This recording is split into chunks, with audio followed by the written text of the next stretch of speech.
काय नेमकी परिस्थिती आहे सध्या? दुसऱ्या टप्प्यातल्या आमच्या प्रमुख कार्यकर्त्यांची भेटी आणि एक नियोजन याचे आजचे आमचे मेळावे सुरू आहेत. ग्रामीण भागातला आजचा हा शेवटचा मेळावा होता.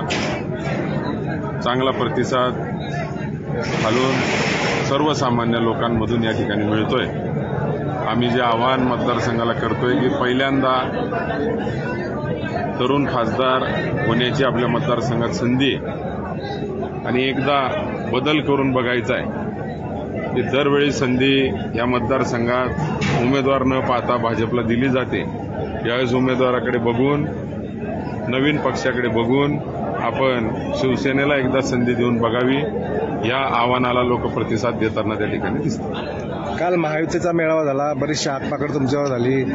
पारोळ्यामध्ये बोकड विक्रीला मिळतात, बळीचे बकरे मिळतात, अशा शब्दात टीका झाली तुमच्यावरती. काय मोठे लोक आहेत, सत्ताधारी आहेत, पैसेवाले आहेत, अनेक प्रमुख पदं त्यांच्याकडे आहेत, ते कोणाला काही बोलू शकतात.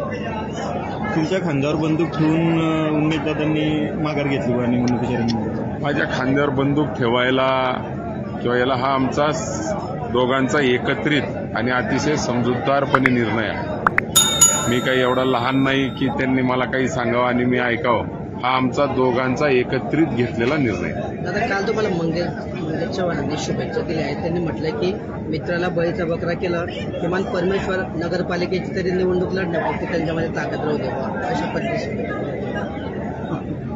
मी सांगितलं ना, ते काही बोलू शकतात. ते खूप जास्त अनुभवी आहेत राजकारणातले, त्यांना खूप जास्त कळायला लागलेलं आहे जिल्ह्याचं राजकारण. ते बोलू शकतात फार जास्ती. त्यांनी विसरू नये त्यांच्या कशा कशा सुरुवात कोणी कोणी केलेलं आहे आणि आपलं राजकीय वय किती आहे त्यांनी विसरू नये. थोडं कमी बोलावं, म्हणजे कसं असतं, पुढे अजून भरपूर एक दिवाळीने कोणी राजाही होऊन जात नाही आणि एक दिवाळीने कोणी भिकारी होऊन जात नाही. म्हणजे उरलेल्या ठिकाणी थोडंसं काम येईल. जसं आपण म्हणतो जीवनात एक रिव्हर्स गिअर टाकायला जागा ठेवायची असते माणसांनी, तर गाडी धडकते ती. असं मला त्यांना एक मित्रत्वाचा सल्ला आहे. बकरे पारोळ्यातून तयार होता असा उल्लेख केला त्यांनी. बकरे म्हणू द्या, अजून काय म्हणायचं ते म्हणू द्या.